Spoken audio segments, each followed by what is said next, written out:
a look at fathers and parenting. Good night, Ray. Good night, John.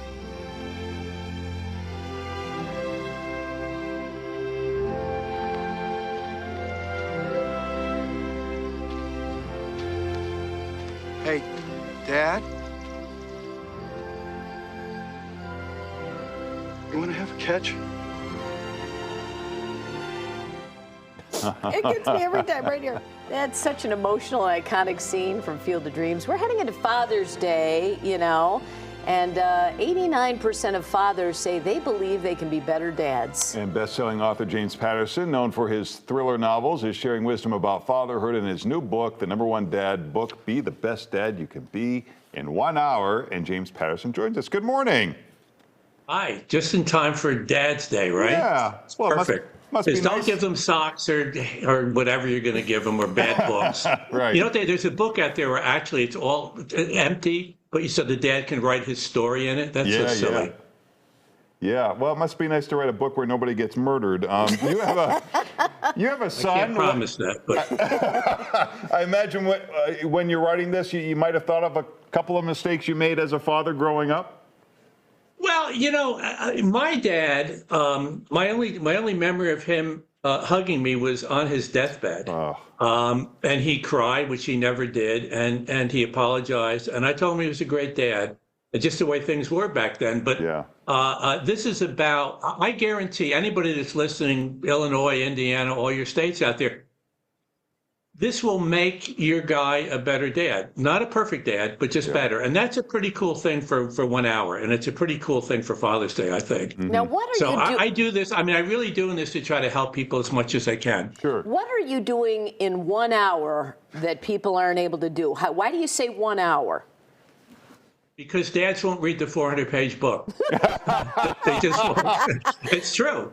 And the way this is written, it's not like I'm not preaching at people. It's just, and I tell you what, every mom who has read this book, or everyone that I'm aware of, they say, I'm giving this to my husband, I'm giving this to my father, I'm giving this to my 2 knuckle-headed brothers. Yeah. Because it actually does help. And you read it, it's about hugging, it's about saying I love you, it's about saying I was wrong, it's about listening. It's about getting in touch. It's about being there. Yeah. That's a big thing, just being there. And there's a specific one, learn how to say that you're wrong, which is something that fathers don't do easily. Another one is keeping Because meanness. we're rarely wrong, but when we are. Keeping meanness out of the house. I imagine that has something to do with tone. Talk about that. Not fighting in front of the kids is you know, and obviously nobody's perfect and things are going to happen, but this will help. It just helps, and that's a cool thing. I was on Mel Robbins, or I'm going to be on Mel Robbins, and she's just flipped over it in terms of just how common sense and it's somewhat comedic because dads want to, you know, they don't want to be lectured to, and I don't want to lecture to anybody. And there's this notion that we so want our kids to avoid becoming us, but you also want them to be us. And if they become someone different, you don't know what to do with it. But you say, let them be who they are. Look, everybody's got to figure out their own thing. And one of the things about this book is it doesn't tell you what to do. It just gives you some things to think about. And it helps you to commit, to make that commitment as a dad or to recommit. And you know, as you said right in the beginning, 90% or almost 90% of dads say that they could be better dads. And that's good. That's very hopeful. And this will help. And as I say, it's a lot better than getting another damn striped tie for Father's Day.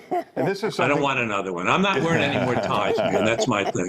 Yeah, this is something that I, you know, maybe doesn't happen as much anymore, but reading to kids at bedtime is more than just about getting them to go to sleep. Talk about the importance of that for fathers to do. Well, because fathers and mothers and anybody else, you're building their vocabularies, you're getting them familiar with books, you're getting them to like books better, which is useful. Because if they can't read at a certain age, it really limits their choices. But the other piece of it is, eventually, you want them to read to you, and that's where this thing turns. All this stuff in the book has to do with that. You know, listen to them. And then do the opposite, but read to them, and then eventually they're going to read to you. Have their back, and they will eventually have your back. What is it about guys that they can't talk about what you call life stuff? I mean, is it just they just don't communicate with each other and pass along these nuggets to each other? But they won't talk about this stuff. They won't talk about being, for the most part, and some dads can, but a lot of dads they'll go out and they'll talk about sports and cars and whatever, but they won't talk about things that are going on at home. And that's one of the things this book does. It gives them somebody to talk to for an hour. It's an hour, and that's the beauty of it. It's 1 hour. It's not the end of the world. But how many things can you do in life where in an hour you'll actually get better? You go out, a golf book in an hour, you're not going to get better. Tennis book, you're not going to get better. This will actually make you a better dad. It's very cool. I love that. I love the idea of it. Have you asked your own kids for feedback? Yeah. Yeah, no, my thing is when Jack grew up, I only have one son, and when Jack was growing up, for one thing, just because of what happened to me as a kid, I gave Jack a hug every night. And when we drop him off at school, give him a hug. And it was cool. He was okay with it. And even now, when Jack comes home, he gets a hug. That's kind of our deal. Yeah. Did you ever? I just have to ask you quickly. How many novels have you written now? Is it over 200? I don't know. I've lost count. I mean, that's No, when you, I don't know. When you wrote your first one, you've got to. I mean, did you ever think it would become? You are just a household name in novels.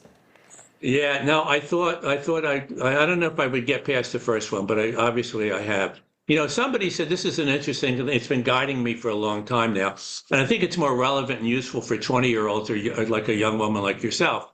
My time here is short. What can I do most beautifully? And that does guide my choices.